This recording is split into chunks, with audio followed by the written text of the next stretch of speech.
high-intensity interval training is a type of interval training that's been around for a few years, but it doesn't really seem to have hit the cycling market just yet, which seems kind of funny to me because cyclists often complain that they don't have enough time to train because, as we know, traditional cycling takes a long time.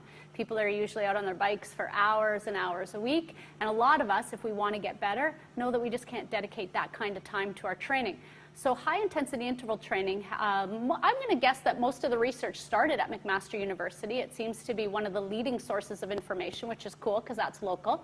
Australia also is leading the world with high-intensity interval training.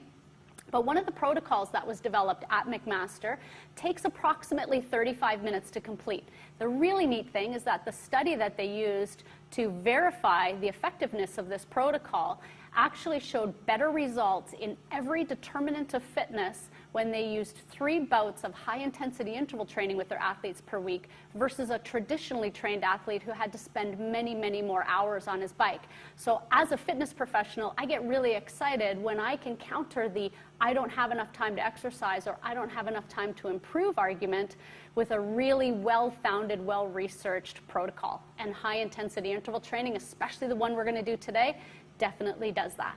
Today we have Andre Blais with us to demonstrate the high-intensity interval training protocol. Andre is my husband. I talked him into this. It's not a fun protocol, but it is effective. So Andre is already warmed up for this. He's spent about 10 minutes on his bike, which is really important when you're about to put in a high-intense effort that you get a good warm-up. So Andre, have you feel warm, you're sweating, you're breathing? Yes, I am.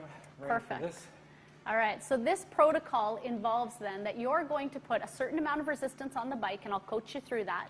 That is going to be very challenging for about 30 seconds, because what we're trying to do is mimic the effort of about 250% of your VO2 max, or about 175% of your peak power output.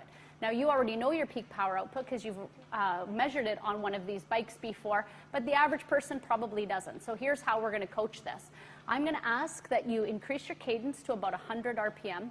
You're going to add as much resistance as you can and still maintain that cadence for about 10 seconds. Now, the interval lasts 30 seconds, so you're going to try to last 30 seconds. But if you do manage to successfully keep your cadence up for 30 seconds, you probably didn't have enough resistance. Okay, so these intervals are designed to make you fail. That's how difficult they are. All right, so are you ready? Yep. Okay, so the least I could do is probably keep track of time because you won't be thinking of that. I won't be thinking of time. All right, so as soon as you're ready, what you're going to do is put your resistance on, and I'll start timing you at that point. Okay. All right? So, on we go. Good job. Nice. Perfect. So we're going to try to keep that cadence up around 100. And in the first, what we find is that usually about 10 seconds you're okay to do this, and then it'll start to slowly and steadily decrease. Nice, nice. This looks much better. Good job. Really, really tough. You got about 10 seconds left. Keep going.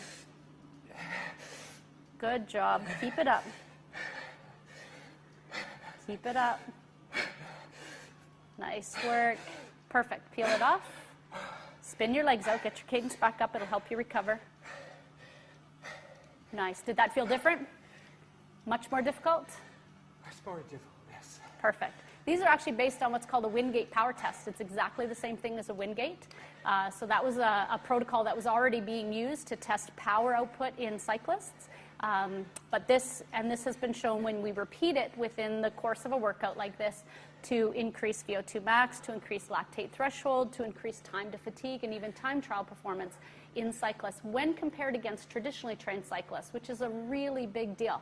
So for a very small amount of time, you're going to get really big results. The one thing I would recommend, though, is because doing these intervals, so 3 30-minute workout sessions a week, isn't going to prepare you to sit on your bike for 3 or 4 hours on a Sunday morning in a club ride. So you really want to make sure that you still have that one longer sustained effort through the week, which biomechanically will keep you there, and it will also help your cardiovascular system recover from some of these tough workouts that you've had during the course of the week.